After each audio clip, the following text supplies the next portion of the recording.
Por tanto, la censura previa, la ausencia de censura previa significa que todo sale a la calle. Eso sí, posteriormente puede haber responsabilidades legales, puede haber denuncias, puede haber querellas respecto de aquello que se ha publicado de modo indebido.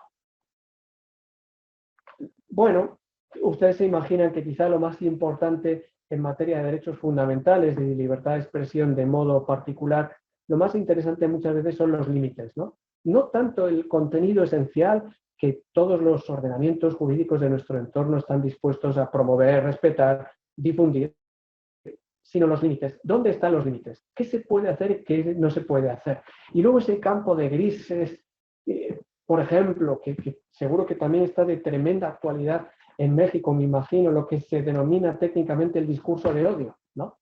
El discurso de odio, dice el Tribunal Europeo de Derechos Humanos, no está en modo alguno amparado por la libertad de expresión. Pero claro, el problema es aquilatar con exactitud qué es el discurso de odio con el fin de no lesionar el derecho fundamental. Ahí entramos pues, en un campo judicial extensísimo, que es la ponderación de derechos, el juicio de proporcionalidad, la fijación de los límites, etcétera, etcétera, etcétera.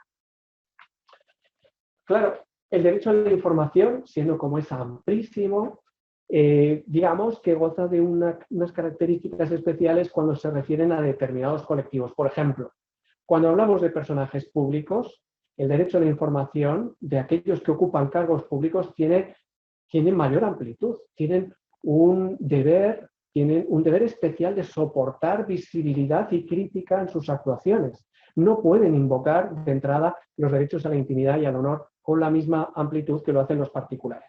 Y aquí les someto a su consideración lo siguiente. Es el personaje público el que debe soportar esa mayor amplitud informativa, pero no sus familiares. De hecho, en España, cuando teníamos como presidente de gobierno a José Luis Rodríguez Zapatero, pues la prensa empezó, digamos, a seguir un poquito a su familia y no tanto a su esposa como a sus hijas, porque sus hijas en modo de vestir y en modo de funcionar eran lo que, me imagino que en México es igual lo que llamamos góticos, ¿no? Un modo de vestir, un modo de divertirse, un tipo de música, eran góticas, ¿no?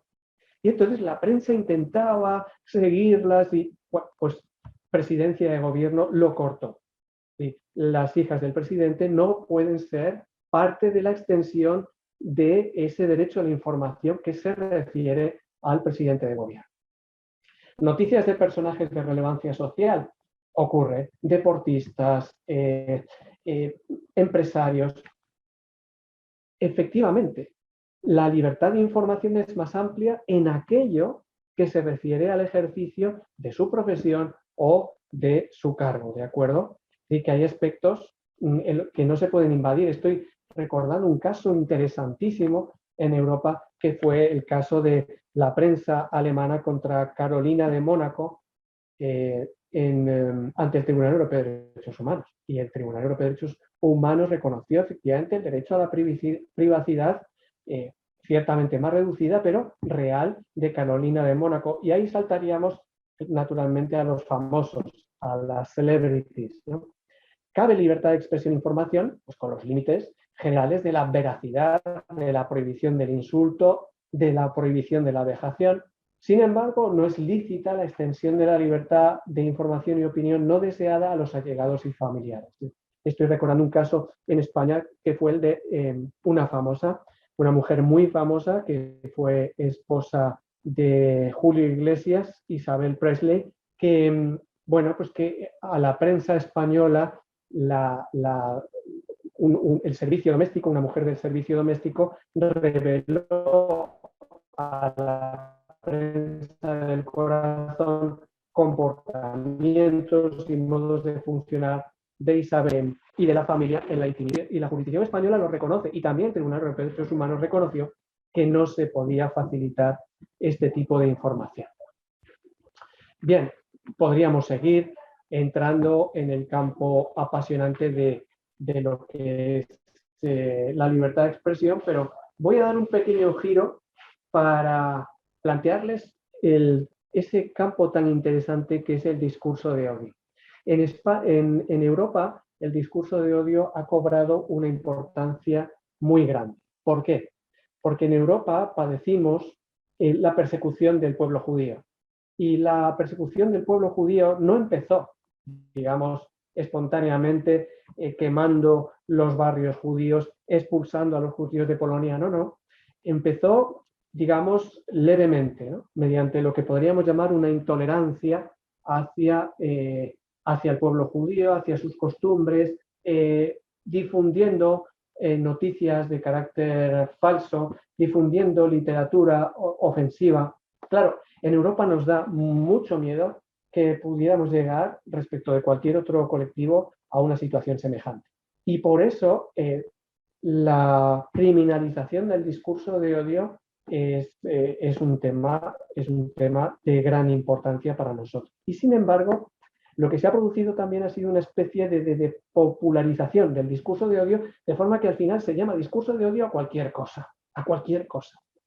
Y acudía yo, preparando esta conferencia para ustedes, a un libro que se publicó en el año 2009, que se llama El Manual sobre Discurso de Odio, que lo publicó el Consejo de Europa en Estrasburgo, en el que la autora, que se llama Anna Weber, dice, siguiendo una recomendación del Consejo de Europa, al Comité de Ministros del Consejo de Europa, que el discurso de odio se define así. El término discurso de odio debe ser entendido como una realidad que cubre todas las formas de expresión en las cuales se difunde, se incita o se promueve o se justifica el odio racial, la xenofobia, el antisemitismo u otras formas de odio basadas en la intolerancia, incluyendo la intolerancia expresada por el nacionalismo agresivo, el etnocentrismo, la discriminación y la hostilidad contra las minorías, contra los migrantes y contra personas de origen inmigrante. En este sentido, el discurso de odio cubre también comentarios que necesariamente se dirigen contra una persona o un determinado grupo de personas, ¿no? Claro, perdón, yo tengo una pregunta. De odio, digamos que sería la puerta. Sí.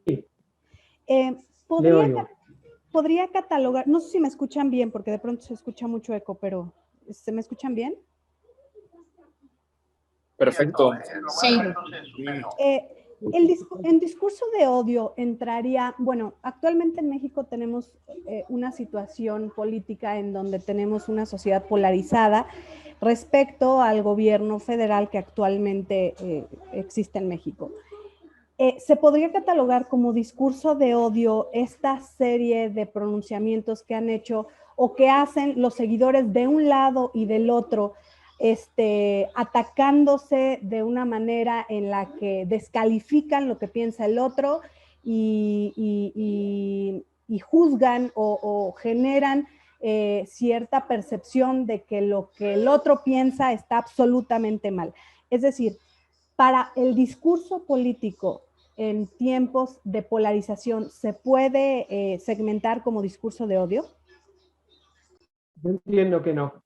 Entiendo que no, porque no se trata, digamos, de colectivos, no se trata de colectivos del tipo de los que son fijados habitualmente por los instrumentos internacionales referentes al discurso de odio. En este caso lo que estamos más bien es una polarización política, para lo cual probablemente bastaría la normativa penal ordinaria persiguiendo esas afirmaciones fuera de tono. Por ejemplo, una afirmación que dijera, los vamos a fusilar a todos, ¿de acuerdo? Eso es incitación de la violencia y es un tipo común, ¿de acuerdo? Ok, de acuerdo. Aunque el discurso pase de las simples palabras a las agresiones como tal, o a incitar a las agresiones, o sea, ¿también es catalogado como violencia nada más? En el caso de las agresiones de carácter verbal, nunca están amparadas por la libertad de expresión. Es decir, el insulto al colectivo o el insulto a la persona constituyen en ocasiones delitos o faltas, ¿de acuerdo? Y en ese punto entiendo yo lo cual es discutible, ¿verdad? Pero entiendo yo que no requiere necesariamente acudir a la figura del discurso de odio. Ok, muchas gracias. Doctor, muy bien, pues yo sí. tengo otra pregunta. Fíjese que, bueno, quisiera saber su opinión. En México tenemos varios grupos de legisladores que inician con este intento, pues, de configurar el delito del discurso de odio desde legislaturas locales, inclusive de alguna forma quisieron introducirlo en una modificación a la reforma, perdón, al artículo 6º constitucional, que es el que determina la libertad de expresión en México. Digamos, lo quisieron hacer configurándolo como aquel discurso que atenta, por ejemplo, o que reproduce estereotipos de género discriminatorios. Entonces, de alguna forma, esa tipificación, o sea, creemos nosotros, podría atentar contra la libertad de expresión, la libertad religiosa, primero de los ministros de culto, porque en muchas ocasiones se está utilizando en contra de los obispos católicos al hablar del matrimonio entre hombre y mujer, entonces consideran que eso es discurso de odio o discriminatorio. Y también en el caso de la reforma constitucional, también de alguna forma establecen que hablar de matrimonio hombre y mujer es un estereotipo discriminatorio de género y aplicaría, digamos, para funcionarios públicos, legisladores, etcétera, ¿no? Esa es una pregunta. Y otra pregunta, hablando también un poquito de libertad de expresión, en elecciones o en procesos electorales, tuvimos el caso en México en donde se le solicitó a varios de los candidatos contendientes al Congreso que bajaran publicaciones de Facebook, de sus páginas personales, que hacían alusión a su fe católica, porque pues hablaban de que no pueden utilizar su fe, digamos, cuando son funcionarios públicos. Entonces, quisiera saber su opinión al respecto sobre esos dos temas. Laura, es usted Laura Hernández, ¿no? Sí, así es. Lo veo en pantalla. Mire, esto nos daría probablemente para otra conferencia, ¿verdad? Porque está usted tocando unas cuestiones de un interés y de un alcance y de una profundidad muy grande. Pero si tuviera que contestarle rápidamente, le diría, a lo primero, la experiencia que yo tengo aquí en España ha sido que efectivamente se ha esgrimido el discurso de odio contra la jerarquía católica española cuando ha hecho referencia a la homosexualidad o ha hecho referencia a personas homosexuales o al pecado de homosexualidad. Y de hecho, muy cerca de aquí, de donde yo estoy ahora mismo, de la Universidad Complutense, en una población cercana, que es Alcalá de Henares, la antigua Complutum de los romanos, de ahí viene el nombre de mi universidad, la Universidad Complutense. El obispo de la diócesis, un domingo, en una misa retransmitida por la televisión española, hizo referencia, ¿no?, pues al dolor que padecen determinadas personas homosexuales y cómo acaban en unas situaciones denigrantes. Bien, y eso fue interpretado por determinados colectivos como discurso de odio y lo llevaron a los tribunales. Y los tribunales absolvieron. No había en modo alguno ninguna traza de discurso de odio. Es decir, la referencia a la homosexualidad en cuanto a su valoración moral no significa que haya discurso de odio. Discurso de odio, ¿dónde habría?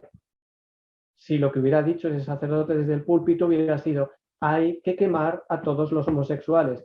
Es voluntad de Dios colgar a todos los homosexuales. ¿De acuerdo? Eso sería. Y respecto del otro que me plantea usted, es un debate que ha llegado hasta España, esta cuestión, yo por lo menos por los contactos que tengo con colegas míos en México, sabía de esta problemática de que se dice a los políticos que por favor no sean tan católicos, ¿no?, porque ustedes deben ser neutrales, ¿no?, puesto que ocupan el poder político. Bueno, la idea es fundamentalmente la siguiente: no por ser un funcionario o un político electo se renuncia al ejercicio de los derechos fundamentales. Lo que no se hará en ningún caso será valerse de la posición política que se ocupa para favorecer a una determinada confesión religiosa. Por ejemplo, le pongo un ejemplo, que dijera el presidente de la República: bueno, pues a partir de ahora los viernes de Cuaresma, por ley federal, yo creo que siguen existiendo en México las leyes federales, no sé, porque ya me he perdido un poco, no sé si sigue teniendo consideración federal. Por una ley federal se prohíbe que los viernes de Cuaresma se coma carne en todo México. Bueno, pues efectivamente aquí estaríamos ante convertir una ley eclesiástica en una ley secular. Eso es inadmisible en una democracia, porque el presidente de la República católico está obligado a observar la neutralidad ideológica y religiosa. No sé si esto se ha entendido algo, Laura. Sí, sí, muchas gracias, doctor. A usted.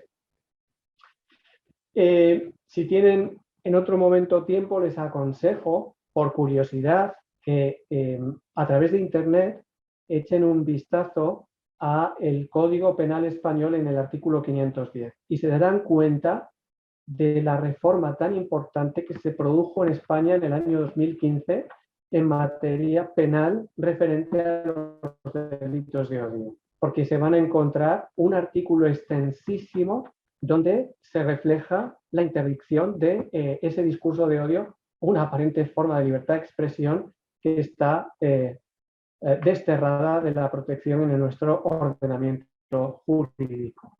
Bien, el otro punto sobre el cual quería fijar mi atención en esta conferencia, que en cierto modo se me está haciendo corta, porque estoy dejando muchas cosas en el tintero de lo que me hubiera gustado tratar con ustedes. El otro punto sobre el que quería fijarme era el conflicto entre la libertad de expresión y la libertad religiosa. ¿Por qué?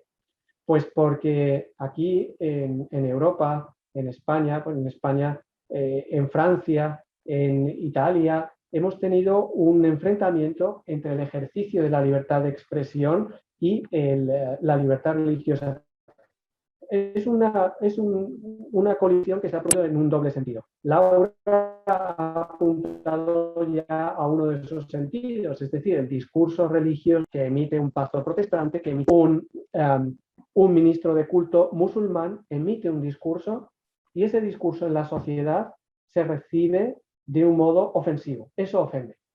Fíjense, un mufti, un ministro de culto musulmán en Marbella, que es una población cercana a Málaga, aquí en España, pues escribió que efectivamente el Corán admite que el varón azote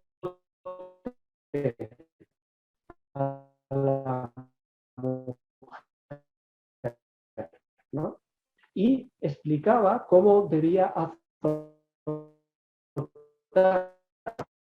a la mujer para que no quedara rastro y para que no se considerara violencia machista, ¿no? Bueno, pues ya se pueden imaginar ustedes que cuando esto se difundió, levantó en armas a la opinión pública. Pero bueno, ha ocurrido en otros unos anuncios en el media, una familia se compone de padre, madre y niño, y eso se consideró ofensivo contra los colectivos de gays, lesbianas, bisexuales, transexuales y queers, ¿no? Y hay otras ocasiones en que es el discurso secular el que ofende los sentimientos religiosos. Es todo el problema surgido en Francia en torno al semanario satírico Charlie Hebdo, donde la escalada de desacuerdo, de conflicto con las comunidades musulmanas fue en claro aumento. Sin ir más lejos, en la Universidad Complutense hace cosa de unos 7 años, un colectivo feminista entró en una capilla universitaria manifestándose, según parece, quitándose la camiseta, es decir, con parte del torso desnudo, a favor del aborto, en una capilla católica. Y este hecho pues acaba también ante la jurisdicción penal. son situaciones en las cuales la idea que saca del asunto de la opinión pública es que hay un conflicto en el ejercicio de los derechos fundamentales, ¿de acuerdo? Pero ya ven que es de doble sentido. O sea, a veces es religioso, interpreta como ofensivo a la democracia, a determinados colectivos, y en otras ocasiones es el discurso secular el que se considera ofensa a los sentimientos religiosos. ¿Qué decir al respecto? Pues miren, desde el punto de vista jurídico, lo primero que debemos preguntarnos es, ¿hay verdadero conflicto? Es decir, ¿cómo entender el conflicto desde el punto de vista de derecho constitucional? Un conflicto de derechos fundamentales es cuando el ejercicio de un derecho hace imposible o ilícito el ejercicio del otro.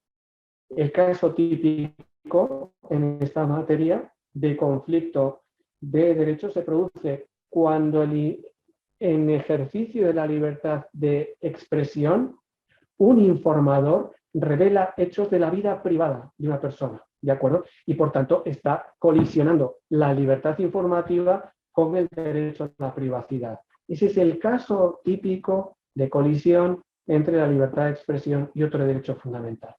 Ahora bien, realmente cuando hablamos de colisión entre la libertad religiosa y ¿realmente hay un conflicto? Yo creo que muchos lo que hay es dos libertades de expresión que se enfrentan la una con la otra, pero como pasaría con cualquier otra cosa en nuestra sociedad, ¿no?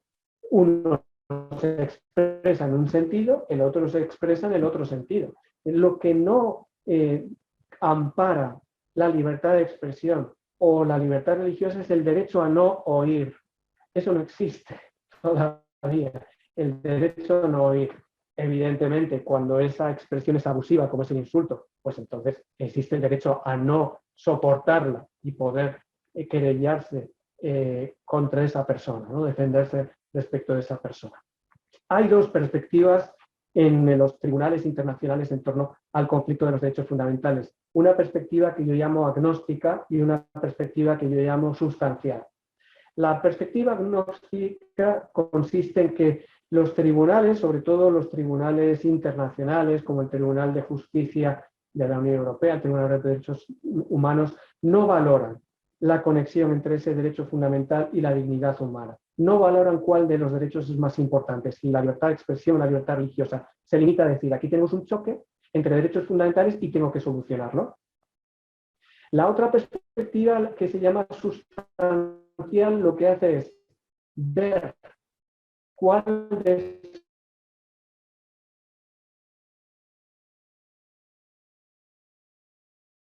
estos derechos tienen beneficio legítimo del derecho y cuáles son los derechos, pero cuando lo hay, entrar a una ponderación, a una valoración, que es lo que nos plantea muchas veces los textos constitucionales. Por ejemplo, en el caso español, pues sí que hay una jerarquía de derechos. No todos los derechos reconocidos en nuestra Constitución valen lo mismo. Basta con fijarse en el artículo 53 y 54 de la Constitución para darse cuenta que algunos tienen un carácter fundamental y otros, por ejemplo, pues necesitan de un desarrollo. No pueden invocarse directamente en tu tribunal. Ponderación de bienes en conflicto, ¿no? Pues sí, detrás de esos derechos, pues efectivamente puede haber bienes, ¿no? Entonces hay que ir al caso concreto. ¿Hay un conflicto? Sí. Más cercano del derecho. Esta información o la defensa de esta intimidad. ¿Realmente se ha ofendido? ¿Realmente se impide la libertad religiosa? En apariencia no. Diría, dicen algunos autores, un efecto de inhibición de la libertad religiosa. Y la opinión pública empieza a acusar a los musulmanes de terroristas, de violentos, pues claro, ya en esa sociedad nadie se atreverá a decir soy musulmán, porque están socialmente proscritos, ¿no? Claro, son cuestiones muy sutiles, pero tremendamente interesantes. El conflicto, por tanto, muchas veces lo que representa es la materialización de la necesidad de resolver en el caso concreto pues dos derechos que uno se ha encontrado con el otro. Algunas orientaciones que les pueden ayudar a ustedes como futuros forjadores de la política legislativa de sus países. Primero, el Tribunal Europeo de Derechos Humanos nos dice que la libertad de expresión no ampara las llamadas ofensas gratuitas contra la religión.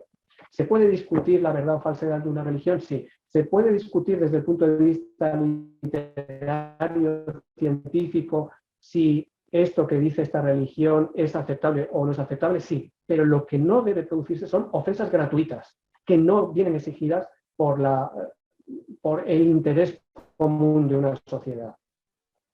Segunda orientación, la presencia de un interés público. Cuando la libertad de expresión tiene un gran peso en una sociedad frente a otros derechos, cuando dentro del ejercicio de esa libertad se está defendiendo el interés público. Por ejemplo, no podría esgrimir el clero católico, no podría esgrimir, oiga, que ofende mis sentimientos religiosos, no podría esgrimir esa razón un periódico que dice, se han producido estos abusos sexuales en estos menores en estas ciudades. Oiga, que ofende mis sentimientos, hay una interrupción del delito por el cual estábamos diciendo este conjunto de cosas, ¿no? Tercero, el tipo de medio empleado. En el Tribunal Europeo de Derechos Humanos, de un modo implícito, se trata muy distinto lo que es pues, la literatura científica, un vídeo o un programa de televisión. ¿Por qué? Porque muchas veces el medio empleado amplifica, extiende, expande lo que de otro modo se da un opinete de lo que sería pues, un poco de luz en un estallido de pólvora, ¿de acuerdo? Cuarta orientación, el efecto inhibidor del discurso y del ejercicio de la religión. Claro, podemos considerar que la libertad de expresión es ilimitada respecto de la libertad de religión. Hombre, hasta que se llega pues, a expresiones simbólicas de carácter profanador, etcétera, pero también hay que evitar el efecto inhibidor, como decía antes, ¿no? Es decir, que nadie, por el hecho de una crítica sistemática continua por parte de los medios de comunicación y de carácter masivo, pueda considerarse como inhibido de manifestar su religión o sus convicciones en público. Otra orientación, el papel del poder público, es decir, del Estado. El Estado, en el ejercicio de la libertad de expresión de los particulares, no puede subvencionar o no puede implícitamente apoyar aquellas manifestaciones de libertad de expresión que pudieran tener un carácter polémico en contra de la religión o de determinados colectivos. ¿Por qué? Porque al Estado debemos exigirle, en la medida de lo posible, neutralidad respecto de los distintos grupos y colectivos de la sociedad. Como dice el Tribunal Europeo de Derechos Humanos, al Estado no, ante un conflicto social, al Estado no le compete, digamos, tomar partido por ninguna de las partes o silenciarlas a todas, sino cuidar el orden público de forma que de modo pacífico se pueda discutir las cosas. Y por último, pues insistir en esta idea que les decía, el contexto, ¿no? El contexto, claro, el problema del contexto es que vivimos en sociedades globalizadas, quizá con el COVID lo hemos olvidado un poco, porque nos hemos visto confinados y bueno, y esto que probablemente, este curso que probablemente hubiéramos podido celebrar ustedes y yo presencialmente, lo estamos haciendo a través de medios telemáticos y es la manifestación patente de que han cambiado muchas cosas a raíz del COVID-19, pero seguimos viviendo en sociedades globalizadas y por tanto el contexto es un contexto global. A la hora de ejercitar la libertad de expresión, exactamente igual que a la hora de ejercer la libertad religiosa, como dice el Convenio Europeo de Derechos Humanos, hay una dosis de responsabilidad muy importante. Responsabilidad que a lo mejor no somos capaces de medir jurídicamente, pero sí somos capaces de medir desde la perspectiva del buen ciudadano, del buen informador, del buen periodista. Muy bien, pues hasta aquí mi exposición y tenía pensado dejar un tiempo para las preguntas que puedan formularme ustedes respecto de lo que les he contado. Bueno, yo tengo una pregunta. Sí, dígame, por favor. Por ejemplo, en este contexto de la libertad de expresión y la libertad religiosa, y citó un ejemplo muy importante al inicio de la sesión, ¿cuál es esa línea delgada en el que un profesor en clase o en cualquier otro contexto puede mostrar una caricatura haciendo alusión a un personaje religioso, y eso puede desencadenar una reacción muy altamente negativa como se vio en Europa? Y si eso, ¿cuál es la línea delgada, no? Porque a lo mejor el profesor estaba hablando de su libertad de expresión, mientras que un radicalismo religioso malinterpretó eso y explotó como lo hizo, ¿no? Correcto. ¿Cuál es esa línea que separa? Y también, no, ojo, o sea, ningún radicalismo es bueno, ¿no? O sea, así se hayan burlado, no puede actuar como se actuó. Pero estamos viendo que gran parte de muchas comunidades y que están en este momento en Europa y en otros países son radicales, ¿no?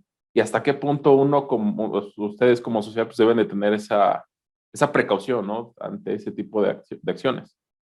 Sí, sí. Bueno, yo creo que aquí hay como dos elementos, ¿no? Un elemento que sería un elemento ajeno a usted y a mí, que es el diálogo dentro del propio mundo musulmán. Esto se ha insistido mucho en Europa, se ha insistido mucho en la necesidad de que el propio mundo musulmán necesita una reflexión profunda acerca del contexto social y jurídico en el cual vive. Porque, claro, esas reacciones totalmente desproporcionadas que pasan por matanzas, etcétera, bueno, pues a lo que han conducido en el fondo ha sido más violencia. Y la respuesta a la violencia ha sido más libertad de expresión. Y frente a más libertad de expresión se ha producido más violencia. Lo segundo que ponía usted como ejemplo, ¿qué pasaría si un profesor en una clase expone pues una caricatura? Yo creo que aquí es muy importante tener en cuenta lo que llamaríamos la finalidad, ¿no? La finalidad. Una finalidad que muchas veces es patente. En el caso francés era patente. En Francia, las caricaturas de Mahoma, tal como se reprodujeron en la prensa satírica, era un tema burlesco, ¿no? Era un tema burlesco sin más. Ese es un contexto. Y fíjese que luego en Europa ha habido contextos en los cuales se ha discutido. En concreto tenía por aquí el caso, que fue un caso muy interesante. En Europa, en concreto en Austria, pues tenemos aquí la sentencia ES contra Austria, donde fue en un curso a puerta cerrada para el cual había que matricularse, en el cual la expositora, analizando el Islam en Europa, realizó un conjunto de afirmaciones que podían considerarse de algún modo lesivas hacia el mundo musulmán. En concreto, dijo pues, que le parecía que no tenía mucha cabida en la cultura europea una religión en la cual su máximo dirigente y profeta pues había sido un guerrero que se había casado con muchas mujeres y la más joven de ellas, Aisha, pues ni siquiera era mayor de edad cuando realizó el acto conyugal con su marido, y le parecía que eso, llevado a nuestro tiempo, era una forma de pedofilia. Bueno, pues fíjese, era un contexto, vamos a llamarlo privado, no sé si llamarlo incluso académico, a lo mejor no. Pero bueno, el asunto acaba ante el Tribunal Europeo de Derechos Humanos, que termina considerando que el convenio no protege a esta profesora o a esta expositora en un curso. Yo entiendo que sí estaba protegida, porque el contexto no era un contexto satírico, burlesco o de insulto. Era el análisis desde parámetros europeos respecto de una determinada religión. No sé si esto orienta un poco su consulta. Héctor. Sí, muchas gracias. A usted. Doctor, a mí me gustaría conocer Dígame. Su opinión. Gracias. En México nos distinguimos por celebrar muchas cosas e incluso por reírnos de la vida, de la muerte y de muchas cosas que acontecen.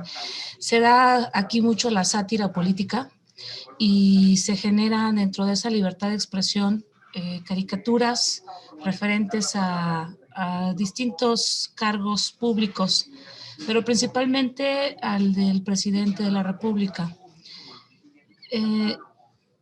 ¿Qué opina usted si esta sátira, esta libertad de expresión con ciertas caricaturas, si cumplen un objetivo real de abrir realmente los ojos de la situación que vive nuestro país, o si solamente es eso, burla, mofa de quienes lo hacen y de quienes lo recibimos?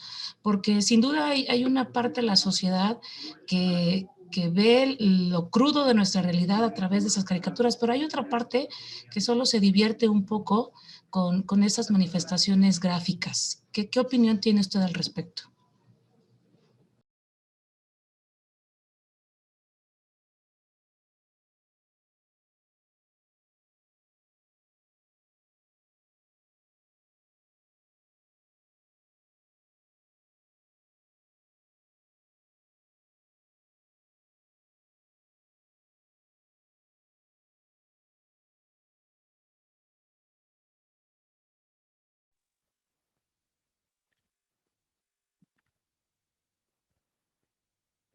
He dejado de oír. ¿Ahora nos oye, profesor? Y ahora ya les vuelvo a oír. Si quiere, Verónica, pero me he perdido parte de la pregunta. Sí, básicamente es saber su opinión respecto a si cumple con un objetivo de información, de que realmente la sociedad observe la cruda realidad en México, o solamente sirve de mofa para la gran mayoría de la sociedad, porque sí reconozco que hay una parte que observamos estas caricaturas o esta sátira pues para darnos cuenta de lo que está pasando, pero hay otra gran mayoría que tal vez no reflexiona sobre nuestra situación real. Quiero conocer su opinión, porque aquí en México se da mucho esa manifestación de sátira en caricaturas, mostrando la realidad, sobre todo del cargo de presidente de la República.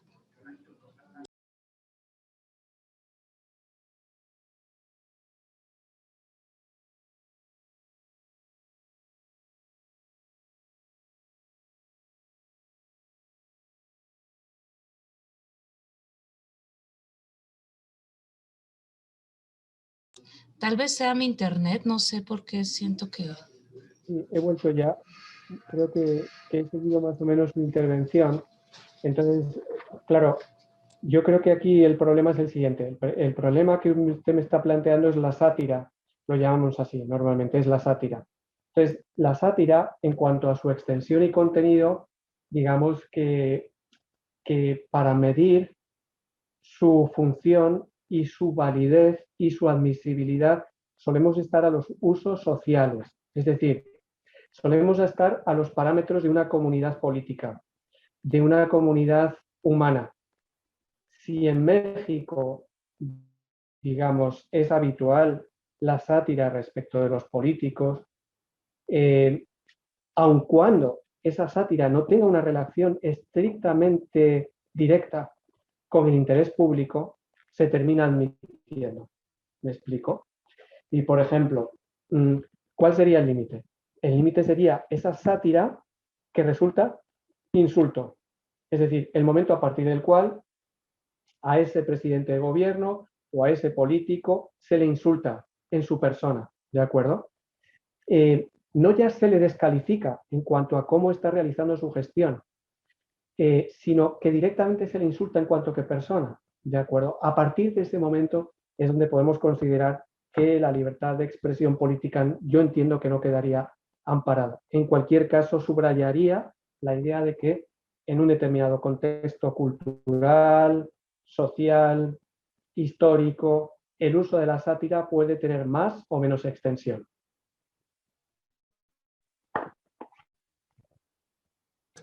Sí, no sé si con esto he contestado un poco a su pregunta.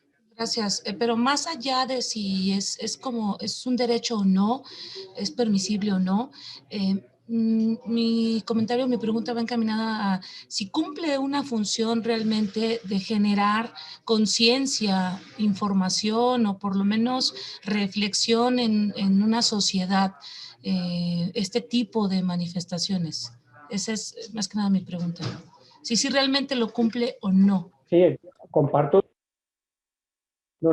su preocupación, porque muchas veces la sátira no está cumpliendo esa función de mejorar el bien común, de mejorar la política, más bien es ese libre juego irónico, satírico, y que por tanto no hay una relación estricta de necesidad, ¿de acuerdo? No hay una relación estricta de necesidad, pero ¿qué ocurre?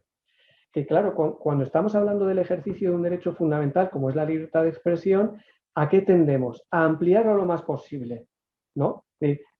Puesto que es libertad, vamos a darle el mayor juego posible, con el riesgo que usted nos está contando, con el riesgo de que en ocasiones ese ejercicio pues no sea estrictamente necesario. ¿Qué nos llevaría entonces? Probablemente a ir caso por caso diciendo esto sí, esto no. Claro, eso muchas veces lo que interesa, lo que supone es ir a tribunales, ¿no? A defender que eso que se ha hecho es una sátira indebida, es un insulto, ¿no? Es una difamación, es una calumnia, ¿de acuerdo? Bien, es como siempre el caso específico donde estas cuestiones son más difíciles de resolver, pero bueno, yo creo que ha puesto un elemento muy importante que desde luego que aquí en Europa no estamos tan acostumbrados a una sátira tan abierta o tan picosa como en México, ¿no? Como aquí efectivamente hay sátira, aquí efectivamente hay caricatura de políticos, pero yo creo que no se llega a situaciones tan extremas. Con todo, la libertad de expresión siempre va a gozar de una posición bastante preponderante, salvo que poco a poco vayan cambiando en ese sentido los usos políticos y vayan poco a poco diciendo, bueno, hay cosas que hay que dejarlas al margen de la discusión política en nuestra comunidad, ¿no? Yo, a ver, una pregunta respecto a lo que se acaba de mencionar de las sátiras, este tipo de temas. En España, ¿cómo regulan estas situaciones y cómo las sancionan en caso de llegar o a minimizar la función de un servidor público? Sí, pues sí, en España ha habido recientemente varios casos donde se ha considerado que la actuación de la prensa podía resultar insultante o podría incluso ser calumniosa, difamatoria hacia los políticos. Y bueno, y esto se sanciona en el Código Penal, ¿de acuerdo? Lo que ocurre también es verdad es que, bueno, pues muchas veces se ataca a los políticos de un modo no satírico, pero sí tremendamente ácido, atribuyéndoles determinadas conductas o interpretando determinadas cosas. Los políticos acuden a los tribunales, ¿vale? Y los tribunales no aprecian, en muchos casos, en otros aprecian la existencia de un delito. Bueno, yo creo que estaríamos como en empate, si me permite la expresión, ¿no? Y no es que ahora mismo en España, cada vez que un periodista ataca a un político, eso acabe en una condena penal, ni mucho menos, pero tampoco es cierto que se absuelva a todos los periodistas de todo lo que dicen sobre los políticos. Estamos como en un 50% frente a 50%. Estoy pensando en un caso muy reciente de, bueno, pues de un periodista que realizó un conjunto de afirmaciones relativas a una de las ministras españolas. Esta ministra lo lleva ante los tribunales, llega hasta el Tribunal Supremo y el Tribunal de Delito. Yo creo que es lo bueno de tener una judicatura independiente y de tener una judicatura que conoce bien el problema, ¿no? Desde el punto de vista penalístico. Significa que la libertad de expresión funciona, pero que al mismo tiempo los abusos de la libertad de expresión son perseguidos. No podemos actuar de otro modo, pienso yo en democracia, es decir, la libertad de expresión tiene un carácter preponderante, pero no puede abusarse de ella. ¿Cómo llegar a un equilibrio entre el uso responsable, razonable de la libertad de expresión. En gran medida, ese punto de equilibrio nos lo dan los tribunales de justicia. Y en ese sentido, me parece que es muy importante que en este punto, libertad de expresión frente a otros derechos fundamentales, libertad de expresión frente a políticos, es muy importante que los tribunales de justicia cumplan la misión que tienen constitucionalmente asignada.